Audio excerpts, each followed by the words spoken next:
Hello students. आज हम eighth class का chapter 3 glimpses of the past इसका हिंदी ट्रांसलेशन पढ़ेंगे। शुरू करते हैं। बिफोर यू रीड, पढ़ने से पहले, here are some pictorial glimpses of the history of our country from 1757 to 1857। Pictorial का मतलब होता है चित्रात्मक, ग्लिम्पसेस मतलब झलकियाँ। यहाँ हमारे देश की इतिहास की 1757 से 1857 तक की कुछ चित्रात्मक झलकियाँ दी गई हैं। These pictures and speech bubbles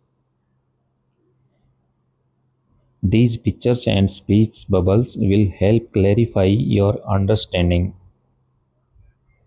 of the conditions that led to the event known as the First War of Independence in 1857. These pictures, ये तस्वीरें, एंड स्पीच बबल्स और स्पीच बबल्स विल हेल्प, वो मदद करेंगे, सहायता करेंगे क्लैरिफाई योर अंडरस्टैंडिंग, आपकी समझ को स्पष्ट करने में, ऑफ द कंडीशंस यानी कि उस समय की परिस्थितियों के बारे में समझ को स्पष्ट करने में ये तस्वीरें और स्पीच बबल्स हेल्प करेंगी। That led to the event, जिनके कारण की ये घटना हुई, known as the first war of independence in 1857, जिसको जाना जाता है 1857 के प्रथम स्वतंत्रता संग्राम के नाम से। सीन 1 देखते हैं। The martyrs. मार्टायर्स का मतलब होता है शहीद। At a function in Delhi, Delhi में एक समारोह का सीन है ये।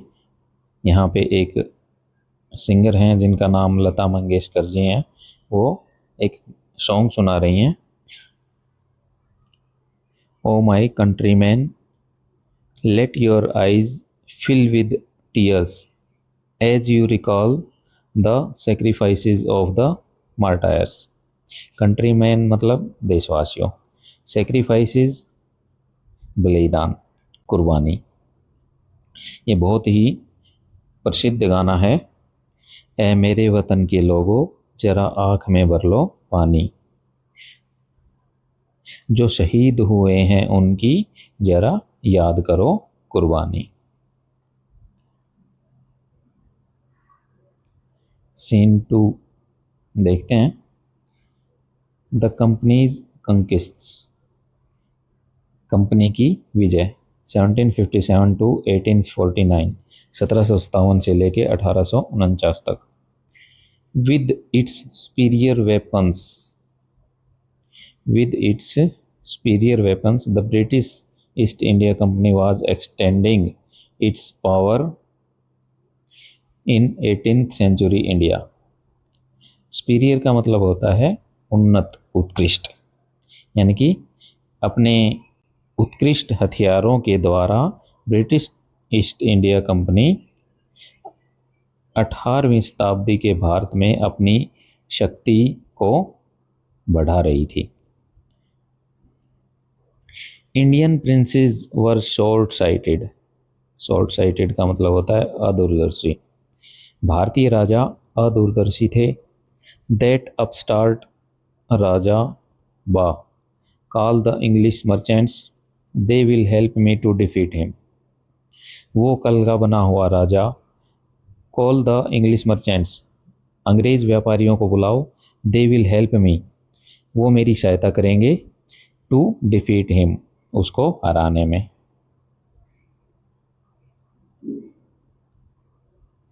The people had no peace due to such constant fights, और लोगों के बीच में इन लगातार के लड़ाई झगड़ों की वजह से शांति नहीं थी।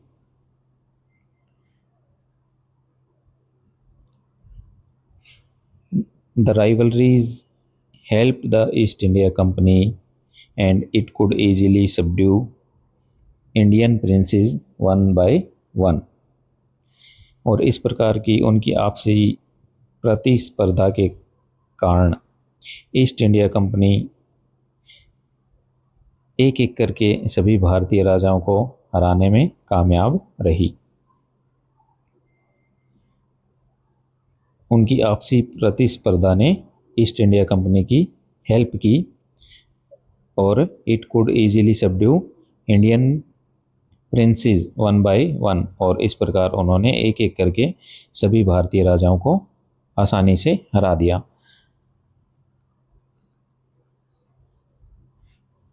अब फार सिंग रूलर, फार सिंग का मतलब होता है दूरदर्शी, एक दूरदर्शी शासक, like the brave Tipu of Mysore, Mysore का टीपू सुल्तान, बहादुर Tipu Sultan, fought the British till he died fighting, वो अंग्रेज़ों से लड़ता रहा अपने मरते दम तक।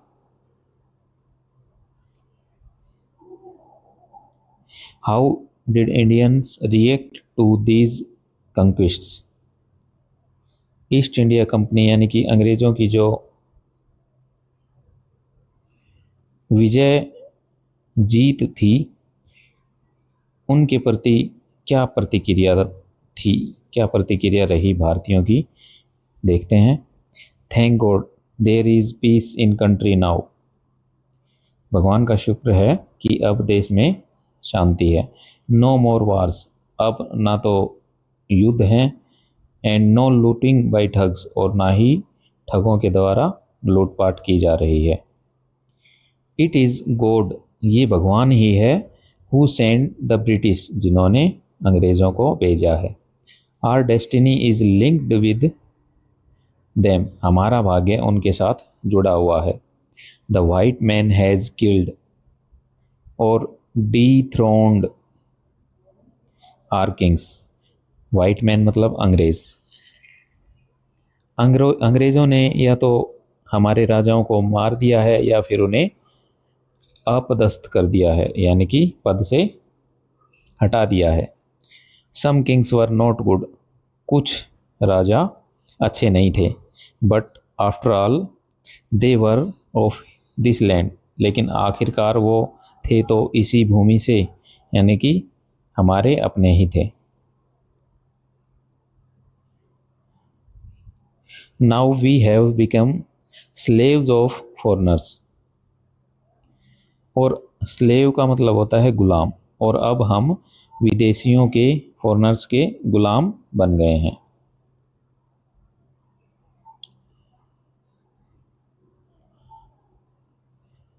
थर्ड सीन देखते हैं।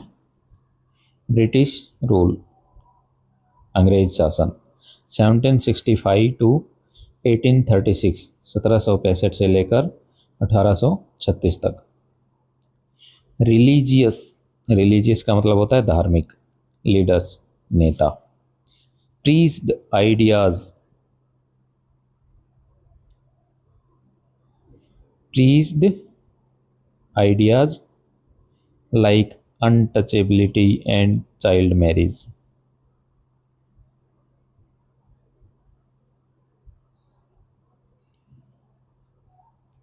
धार्मिक नेता उपदेश देते थे, किस चीज़ का, छुआछूत का या फिर बाल विवाह का उपदेश देते थे।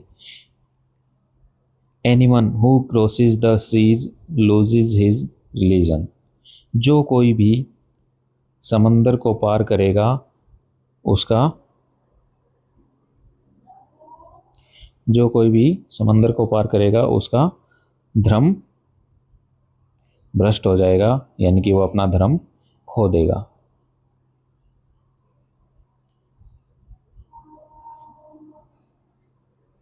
All the misery is, all the misery in the world is due to women, यानी कि इस संसार में जितने भी दुख हैं उन सब का कारण औरत है।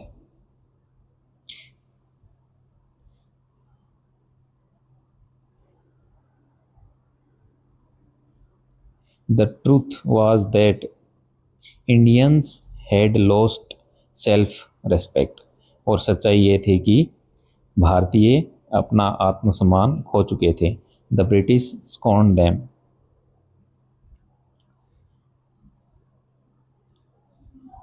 स्कॉन्ड, स्कॉर्न का मतलब होता है, स्कॉर्न का मतलब होता है तिरस्कार करना। द ब्रिटिश स्कॉर्न देम, अंग्रेज उनका तिरस्कार करते थे।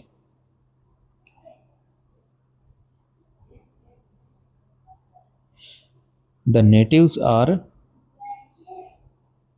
अनवर्दी ऑफ ट्रस्ट,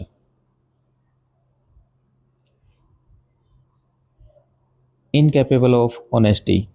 नेटिव्स यानी कि मूल निवासी, जो यहाँ के मूल निवासी हैं वो विश्वास के काबिल नहीं हैं और वो ईमानदार भी नहीं है।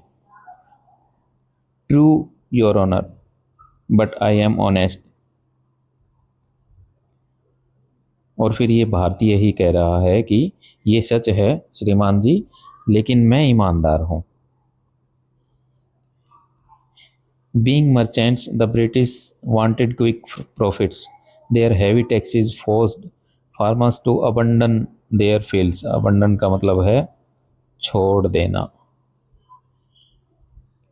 Force का मतलब है मजबूर करना।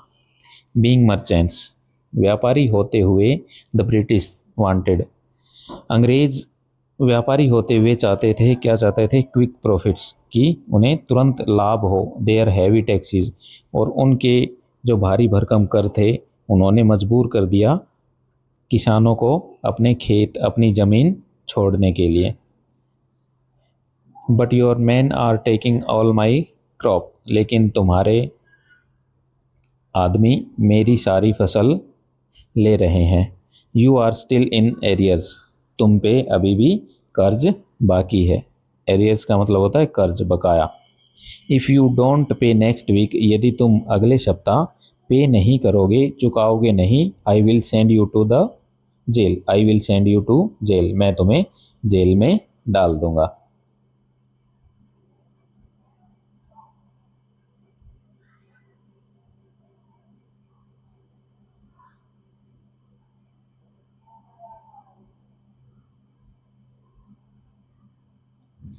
Inevitably, famines followed. Between 1822 and 1836, 15 lakh Indians died of starvation. और फिर सूखा पड़ गया, अकाल आया। बिटवीन 1822 1822 से 1836 के बीच 15 लाख भारतीय भूखमरी के कारण मर गए।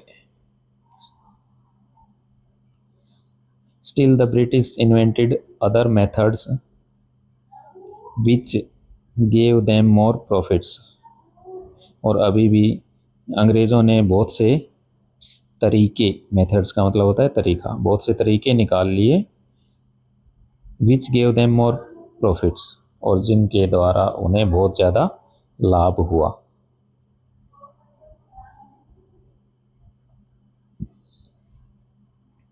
The goods manufactured in England should not have any import duty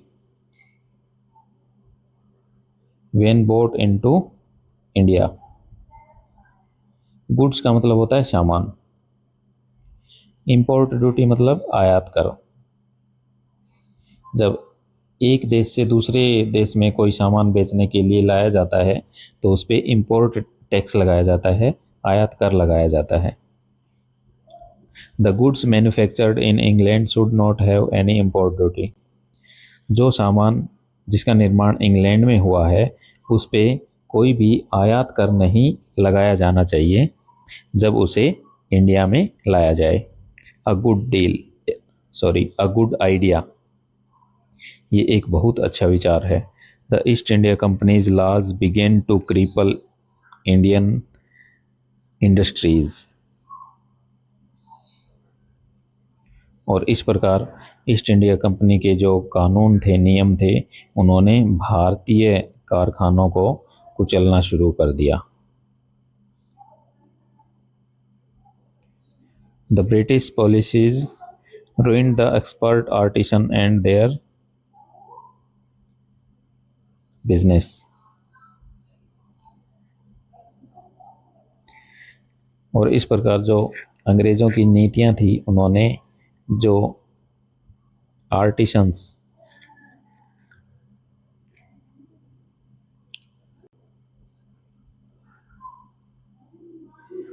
artisans and their business, जो भारतीय कारीगर थे उनको और उनके बिजनेस को तबाह कर दिया।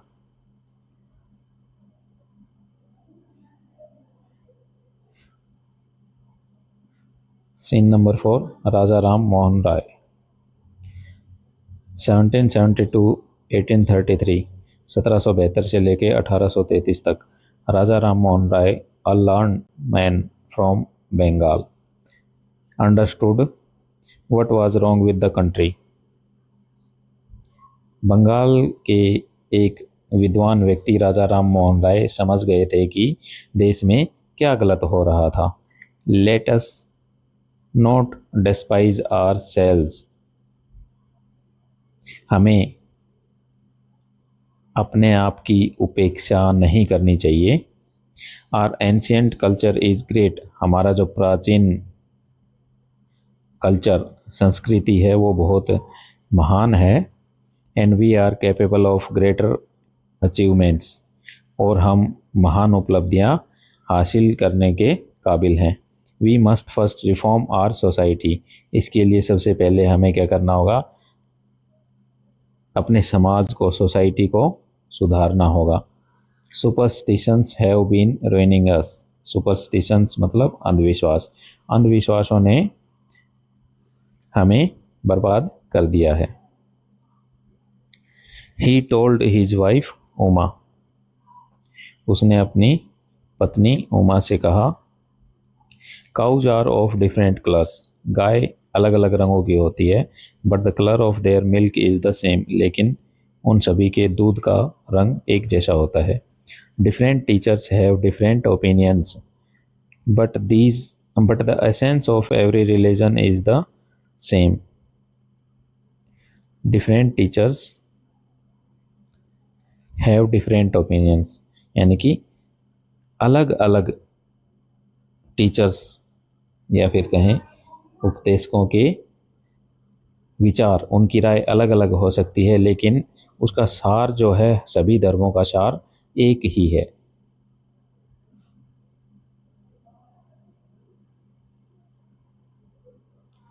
ही was attracted by science and modern knowledge, वे विज्ञान और आधुनिक ज्ञान के प्रति आकर्षित थे। Knowledge should be practical and scientific, उनका मानना था कि ज्ञान जो है वो प्रैक्टिकल और वैज्ञानिक होना चाहिए। प्रैक्टिकल मतलब प्रायोगिक।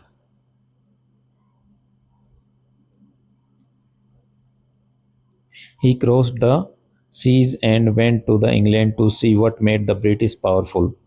There he told them, वो समंदर पार गए, समंदर पार करके इंग्लैंड गए, और टू सी, ये देखने के लिए, what made the British powerful, कि वो क्या चीज़ है जिसने अंग्रेज़ों को इतना पावरफुल, इतना शक्तिशाली बना दिया है। देयर ही टोल्ड देम, वहाँ उन्होंने बताया कि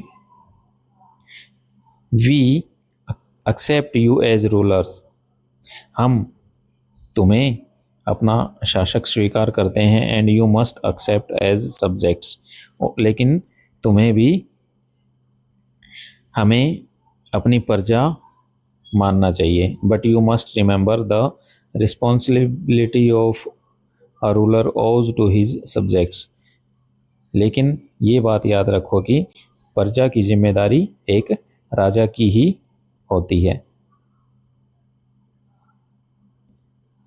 He started newspapers, but suspicious British stopped them in 1823. उन्होंने अखबार छापने शुरू किए, लेकिन संदेही अंग्रेज़ों ने 1823 में उन्हें रोक दिया।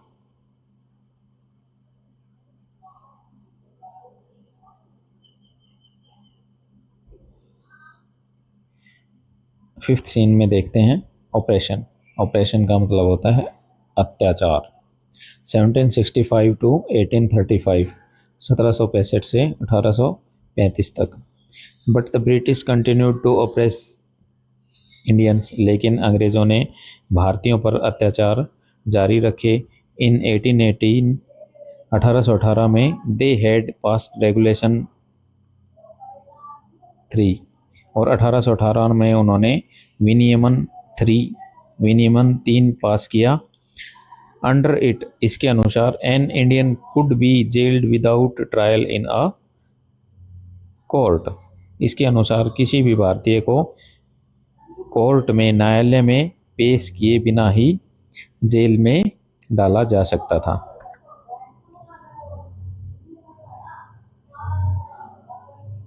All the time British officers in India drew big salaries and also made fortunes in private business। हर समय जो अंग्रेज ऑफिसर्स थे in India Drew big salaries, वो एक अच्छी तनख्वाह लेते थे and also made Fortune in private business, और अपने निजी व्यवसाय में भी अपना भाग्य चमकाते थे।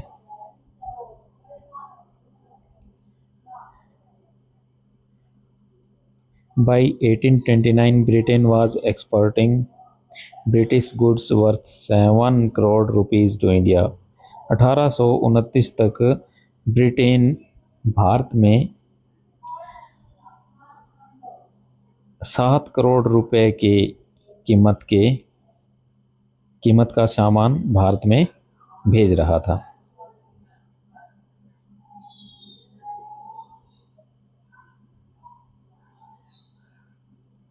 The British prospered on the company's loot, और अंग्रेज कंपनी की लूट पे समृद्ध हो रहे थे।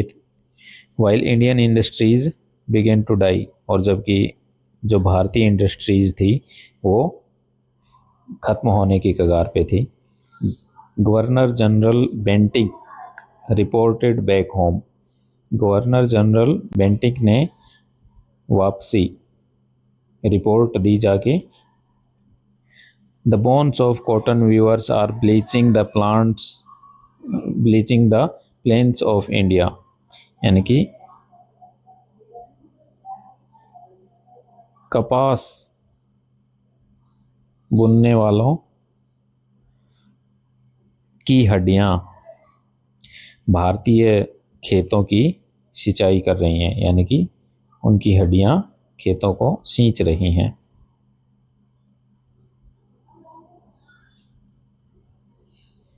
ओके बच्चों, बाकी पार्ट नंबर 2 में पढ़ेंगे। आज के लिए इतना ही। Okay, thank you, have a nice day.